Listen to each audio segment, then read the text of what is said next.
Ready to discover the secrets for the ultimate first-time visit to Universal Orlando? Let's dive in. What's up, my dudes? It's Demi, and if you plan on visiting Universal Orlando for the first time, then this is the video for you. In this video, I'm going to break down everything that you need to know to make the most out of your first Universal trip. So let's get into it. Let's do the first-timer's guide to Universal Orlando, and let's go get into some hijinks. First up, let's talk about pre-trip planning. When planning your trip, it's crucial to pick the right time to visit Universal Orlando. Consider factors like the season and day of the week to maximize your experience. During spring break, Halloween Horror Nights, and the holidays, you will find the highest crowds. So if you are not looking for anything extra, definitely avoid those months to have lower crowd levels. But if you are interested in coming during Halloween Horror Nights or Grinchmas, you will have the most incredible one-of-a-kind experiences, but just be aware those crowds will be higher. If you'd like to visit during Universal Mardi Gras, I definitely recommend coming earlier in the season, starting in February before spring break. Next up, ticket options. Universal offers various different types of tickets, so let's break them down. You can purchase single-day park tickets for just one park per day. You can purchase single-day tickets and add park to park, which means you can hop back and forth between Universal Studios and Islands of Adventure. You can purchase single-day tickets to Universal's Volcano Bay Water Park. You can purchase multi-day tickets for just Universal Studios and Islands of Adventure, or you can purchase a multi-day ticket with Universal Studios, Islands of Adventure, and Volcano Bay Water Park. If you are doing multi-day, definitely check out the Universal website because they always have a promotion and you might end up getting free park days. If you are going to be spending a long time here at Universal or plan to come back within the same year, I highly recommend checking out the Universal annual passes because sometimes it's cheaper to just buy the cheapest annual pass than it is to buy multi-day tickets. Just always make sure to check the blackout dates on those low-cost annual pass so it doesn't interfere with your trip. Once you get to Universal, you do need to pick up your ticket, and you can do that by visiting the ticket booth outside of the parks before you enter, or you can visit a will call kiosk and use the same credit card you use to pay for your tickets to pick up your tickets. Or if you're staying at a Universal hotel, in your hotel lobby, you will find a vacation planning desk and you can pick up your tickets there, and I'm telling you, it's going to be way faster than doing it here. Another ticket you can purchase is the Universal VIP experience, where you will have a tour guide with you, taking you all around the park. You get to skip the lines, they give you food. You do have to call in advance to book this. So while I recommend you getting your theme park tickets before you get here, one ticket that you may want to wait to see if you want to get is the Universal Express Pass. I would wait to see how the crowds are because there are some days here at Universal where for some reason it feels like there's nobody here. So it really depends on the time of year and day that you come. You can purchase the regular Universal Express where you can skip the line one time per ride, or you can purchase unlimited and you can ride all the rides as many times as you want and skip the line. Lastly, if you have any accessibility needs, before you come to Universal, you must fill out the IBCCES form. It takes up to 14 days to process, but once you get approved, you can come to guest services and they will help you with any accessibility needs. Okay, you have your park tickets. Now let's talk about where you're gonna stay because currently Universal has 8 incredible hotels. I have stayed in all of them. I've done multiple reviews and detailed tours on all of them, and I will link that playlist for you here and put it in the description box below. There is a Universal hotel for everyone depending on your budget or the theming that you enjoy the most. Universal offers a variety of on-site resort hotels, each with its unique charm and perks. When you stay at a Universal hotel, you do get benefits like early park entry. Each day, either Universal Studios or Islands of Adventure will be open 1 hour early for just Universal hotel guests.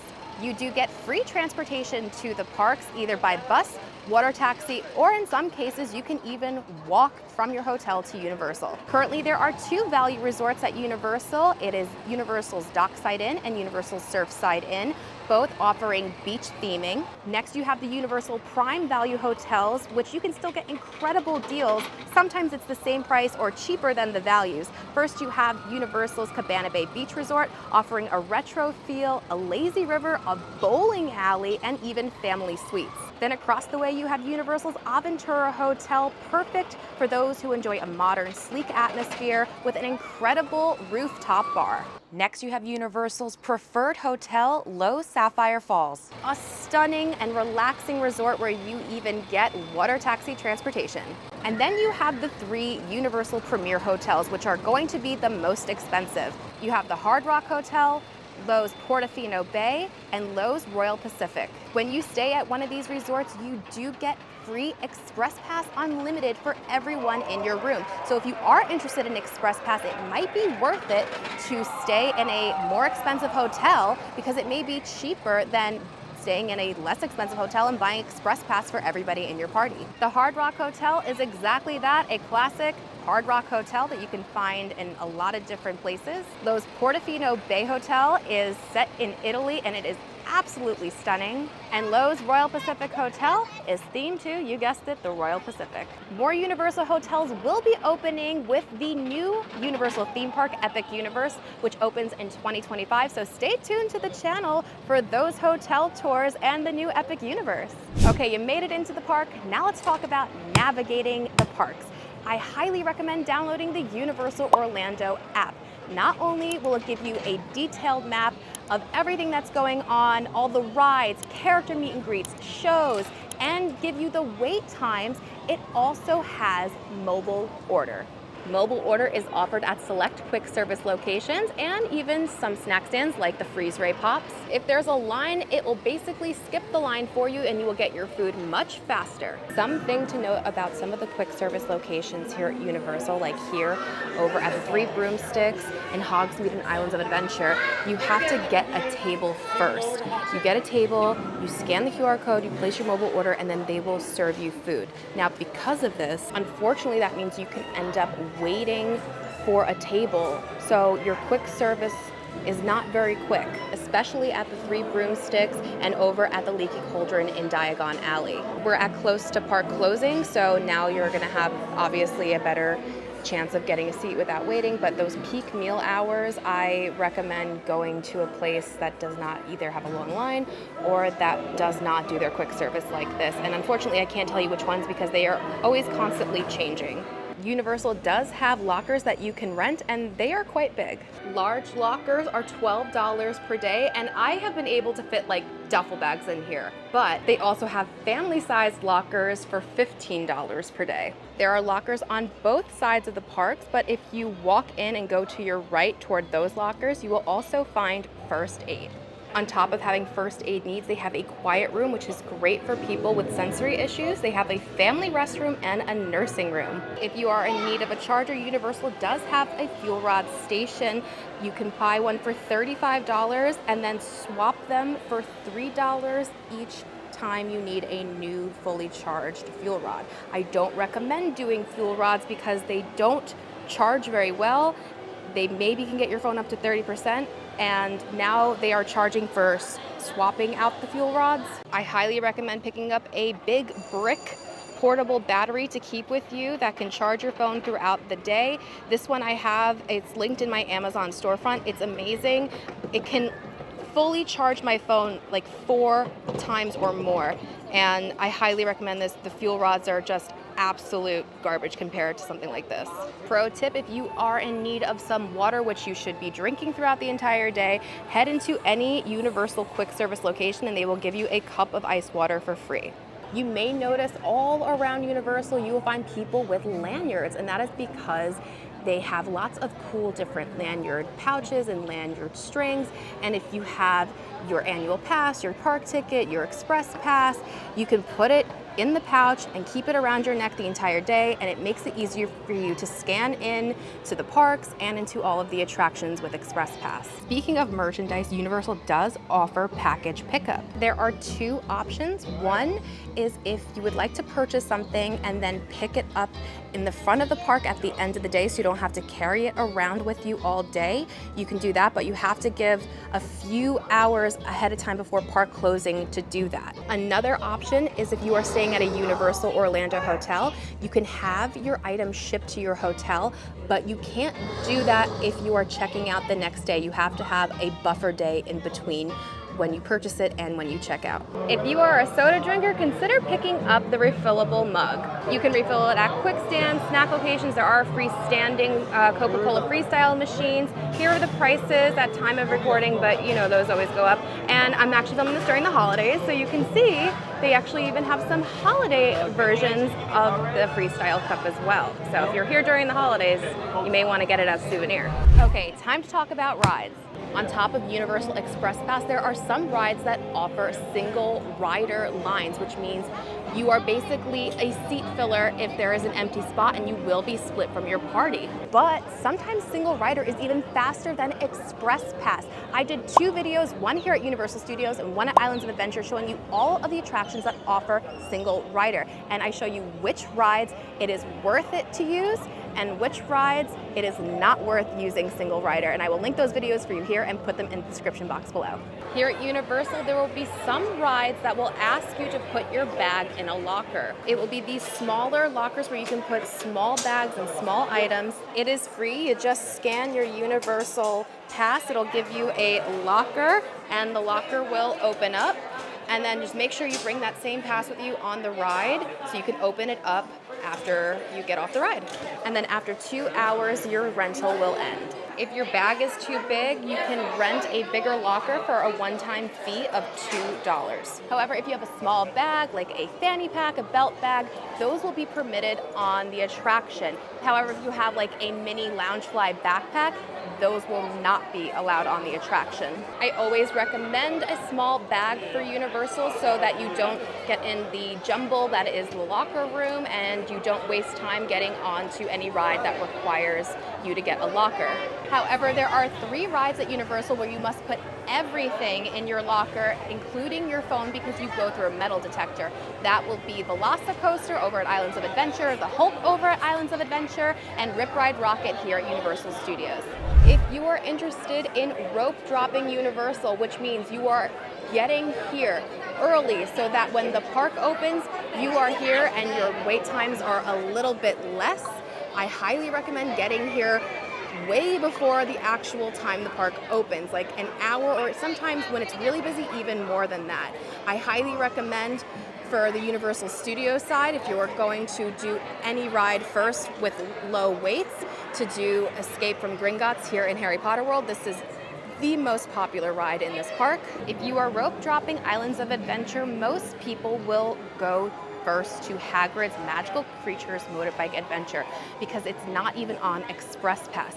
However, I have had this happen multiple times when rope dropping. The ride is down. Hagrid's goes down a lot, and sometimes it has a delayed opening. So you don't want to waste that precious time waiting on a ride that won't open. Obviously, it's great to rope drop that ride if it is working, because it could be over 2 hours some days just to wait for one ride.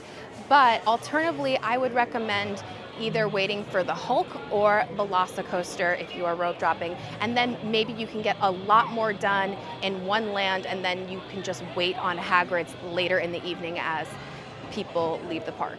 If you would like to take the Hogwarts Express, you must have a park-to-park ticket, because yes, it is technically an attraction. It is also a mode of transportation that takes you from one park to the other. While I recommend riding the Hogwarts Express both ways at least once, unless you really have no desire to enjoy Harry Potter attractions, wait times for this can get very high, and even 35 minutes is not that bad. But if you are just looking to go from one park to another, don't wait on a 35-minute line. It will be much faster if you walk. The parks are right next to each other. When it comes to kids' rides at Universal, they definitely aren't what I would say #1 in. However, I did do 2 full guides, one to Universal Studios and one to Islands of Adventure for kids and toddlers. Now, I recommend going to watch my Islands of Adventure one because it's full of details and everything is still accurate at time of recording. However, I'm going to have to redo my Universal Studios one because most of that video was located here in the former Woody Woodpecker Kid Zone area, which has now been demolished, and soon it will be the new DreamWorks land, which will open in 2024. So stay tuned for my brand new kids guide to Universal Studios when this reopens. Okay, let's talk about the food here at Universal Orlando. Universal offers a lot of different types of food inside the parks and at CityWalk. Universal does have some full-service restaurants where you do need a reservation. One of my favorites is Mythos. I will link that review for you here and put it in the description box below. But just check the park times, because sometimes the parks can close pretty early. Like today, they're only open until 7 p.m. So I would not recommend doing a full service dining for a 7 p.m. park closing time because you want to maximize your time. Instead, opt for a quick service location. There's Mexican, burgers, Italian, and more. I have done tons of dining reviews from quick service to full service all over Universal, including which place should you eat at in the Wizarding World, the Three Broomstick or the Leaky Cauldron. And I will link that playlist for you here and put it in the description box below. And hopefully that will help you plan which places you would like to dine. Now let's talk about the entertainment here at Universal. Universal owns so many IPs and you can meet a ton of different characters here like SpongeBob, Scooby-Doo, Despicable Me, Beetlejuice, The Simpsons, and more. Just check your Universal app for character locations and times they will be out. And do not sleep on the entertainment here at Universal. The horror makeup show was an original Universal attraction. It is hysterical. It does have some fake blood in it, so if you don't like that, then it's not for you, but it is so funny and I highly recommend it. I also love the Bourne Stuntacular. It is incredible. The effects in this show are just some of the best things I've ever seen in my life. The Blues Brothers are here, Marilyn Monroe, Celestina Warbeck in Diagon Alley, the Frog Choir over in Hogsmeade, all the things you can read in Seuss Landing, and so many more. Just check the Universal app for all the shows and times of those shows. And finally, let's talk about Universal CityWalk. Universal CityWalk is the shopping and dining district here at Universal. Here you will find great restaurants like Big Fire American Grill, Margaritaville, Vivo Italian Kitchen, Cowfish, and more. And if you check out my Universal Dining playlist, you will see all of those restaurants plus more featured. When you enter Universal, you will actually be entering CityWalk. You'll go through security down there, walk all the way down, and at the end of the pathway, you can go left toward Islands of Adventure, or you could take the path to the right and go to Universal Studios. The best part about CityWalk is you do not need a park ticket to enter, which is great if you are arriving and the first day you arrive you don't have a park ticket, or the day you're leaving and you don't have a park ticket but you want to shop at the Universal store or get some really good food. On top of the shopping and dining, you can visit Universal's Great Escape. This is an escape room, but it's so much more than that. The production quality is absolutely amazing. Currently at time of recording, they have a Jurassic World escape room and a Back to the Future one. And I did the Back to the Future one, I did a whole video on it. I don't spoil anything, but I talk to you about the process and my experience.